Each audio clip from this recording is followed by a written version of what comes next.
Hello everyone, this is Joy and we're doing Abstract Sketchbooking with Joy number 4. So I actually had thought I was filming myself creating these two abstract pieces this morning, and when I went to look at it afterwards I realized that the video had cut out. I don't know why that happened. So that's a little sad there. So you didn't get to see or hear me talking about my process with this.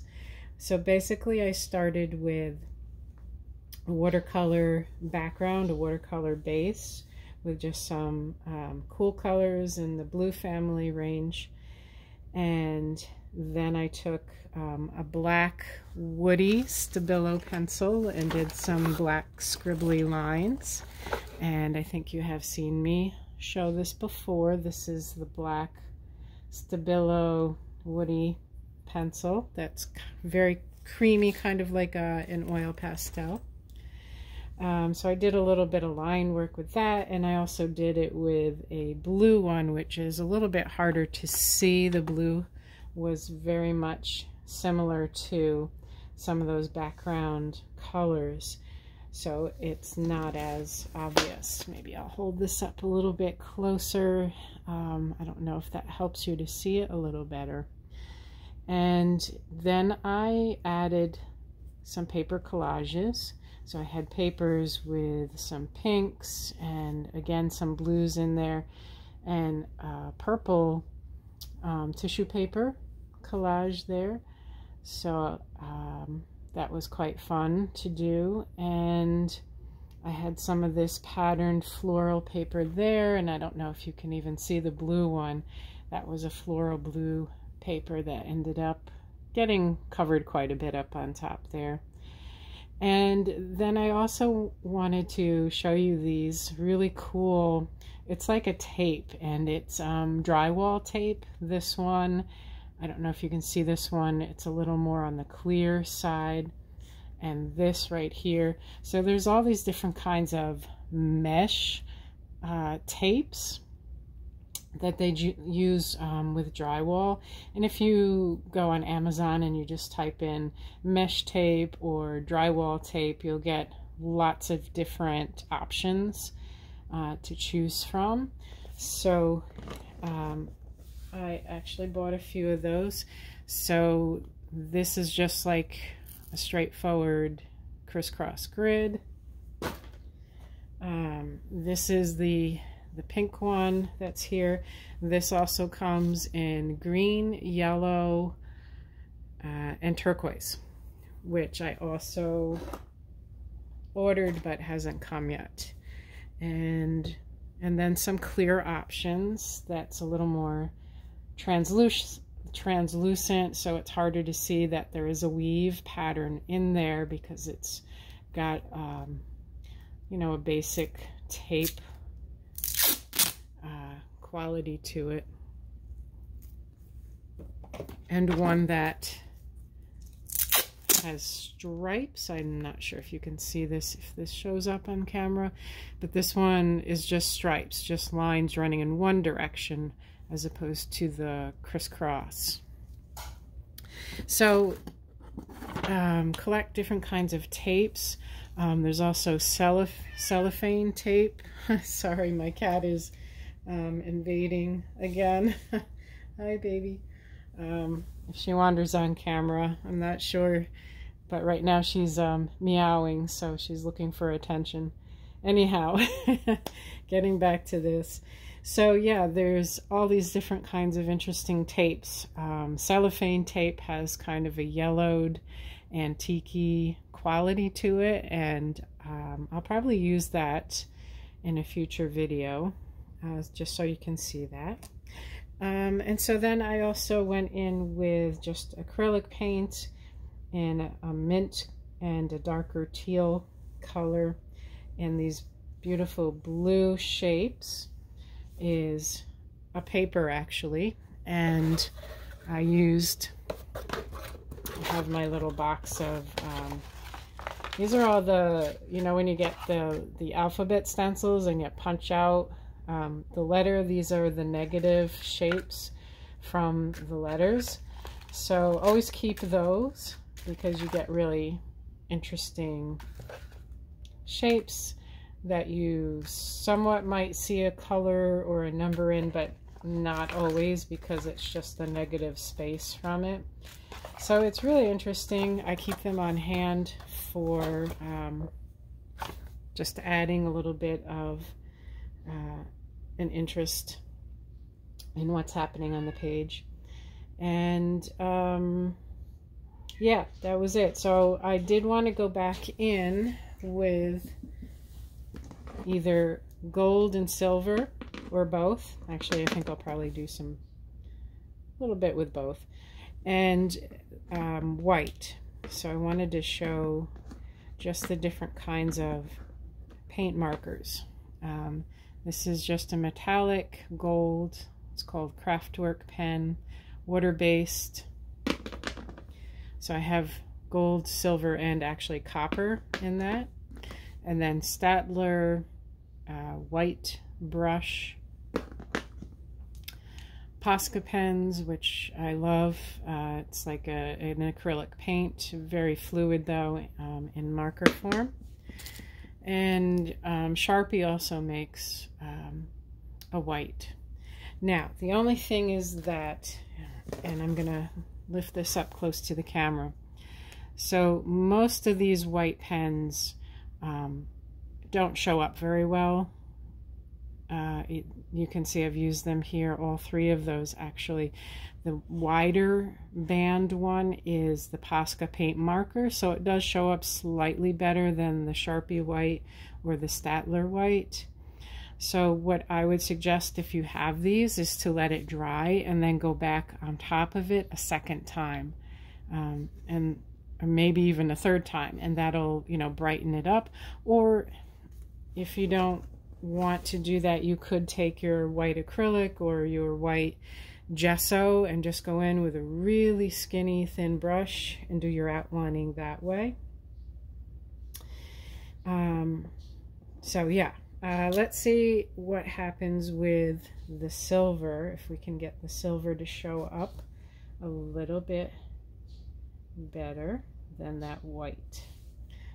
And I know metallics are hard to see on video and in photos, but that's showing up pretty well. It might look like a gray on camera.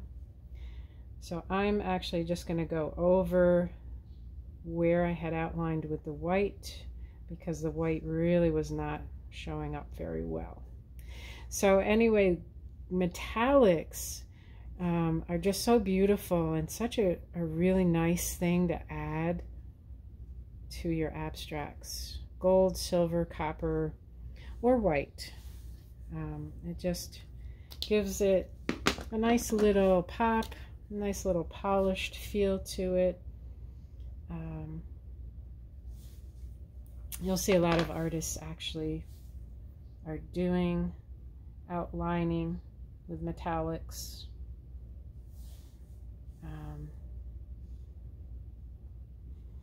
Drawing even flowers with metallic or white on top of an abstract background. I don't know if the gold is showing up on camera either, but it's looking quite nice in real life here. So, and then, yeah, I'm going to do some pattern work on at least one of these blue shapes. This gold is really nice. I like the way that looks there. And I'm going to go ahead and outline just a little bit more with this gold. And because I have so much cool colors with all the blues and greens, the gold is kind of a warm color, so it's making a little bit of a contrast there. Again, sometimes it is really great to have a contrast. Not that you have to, but it can add just that little pop. You know, the eye is going to be drawn to those areas, just like with this bright, bold pink.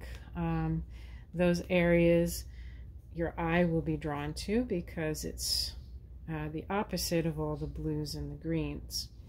You know, so when you are using color, you do want to think a little bit about where the eye is being drawn to and why. So it might be because you're using an opposite color from what's going on elsewhere in the picture. It might be because you're using a darker color or a lighter color, right? And the black, same thing. The black outlining will add an extra pop that an eye will be drawn to. So just things to experiment with and think about it. But again, as I'm always saying, don't overthink, you know, experiment, have fun. You don't have to go overboard. It's not a finished painting in your sketchbook. You're playing with ideas, you're playing with composition, and you might find a composition that you absolutely love, and you're going to use that in a larger project, in a larger painting, perhaps on a canvas or on a watercolor paper. And so that's one of the reasons why we work so much in our sketchbooks, is so that we can discover all the things that we love and the things that we think work really, really well. And that way we can utilize that knowledge for something larger. So just taking a step back here to look I'm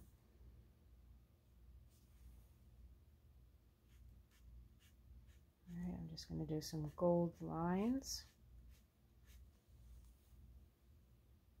So lines and dots are really simple, easy things you can throw in anytime it feels like you need a contrast.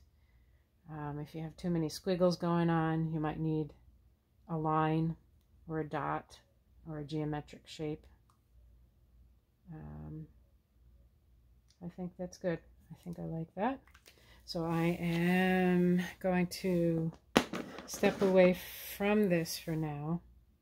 Also, this white edge from where the paper was torn, you know, as you're doing your paper collages and you're tearing, you get these really beautiful kind of jagged white edges.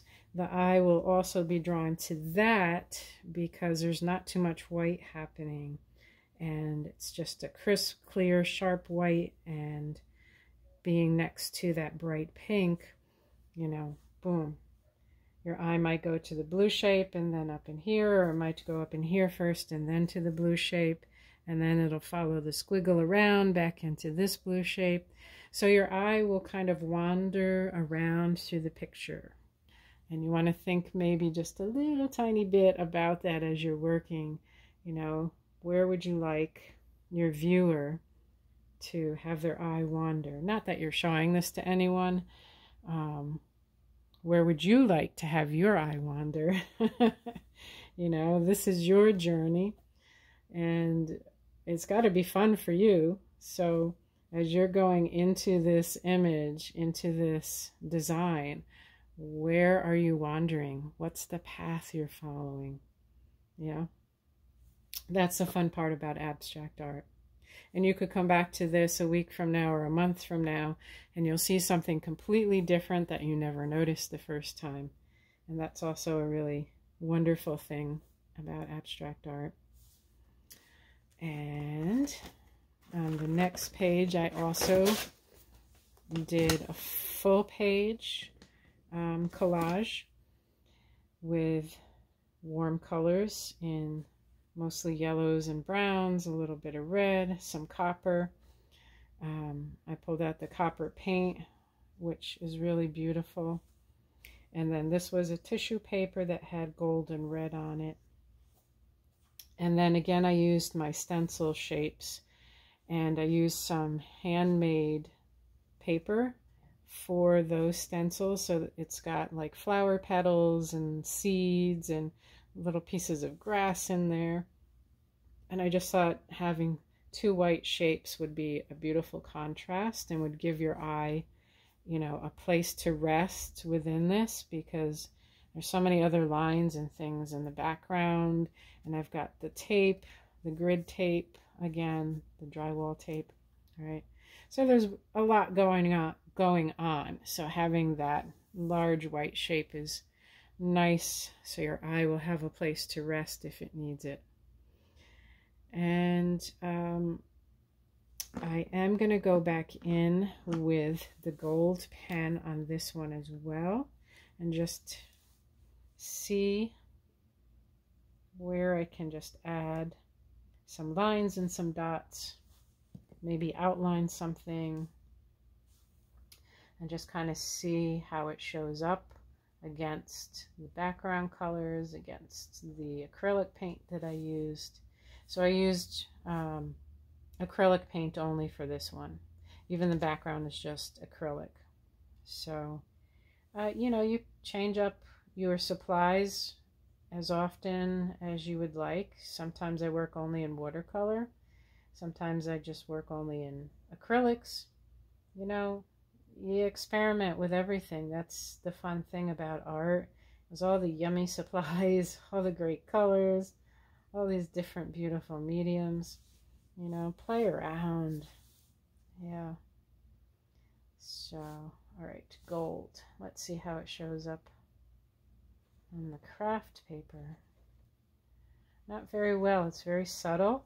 But even though it's very subtle, I actually like that. I'm not sure if that shows up in the camera, the little circles there.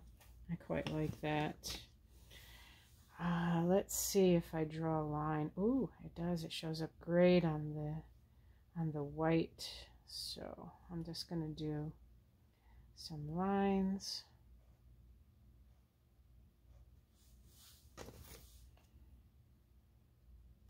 Okay. I'm not going to do too much because I do like the white just being that nice restful place for the eye. Let's put some gold dots over here.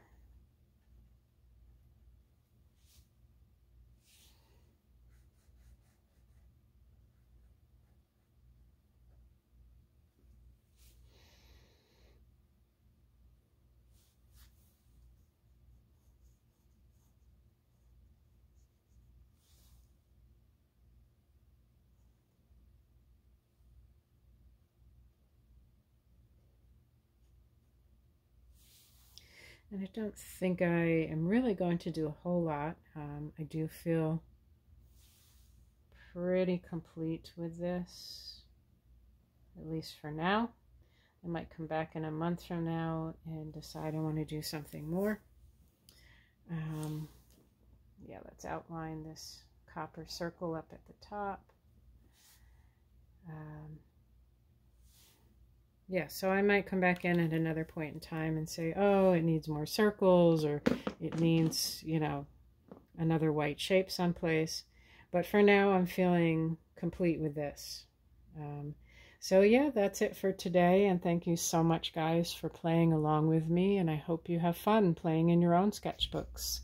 Until next time, have fun. Bye.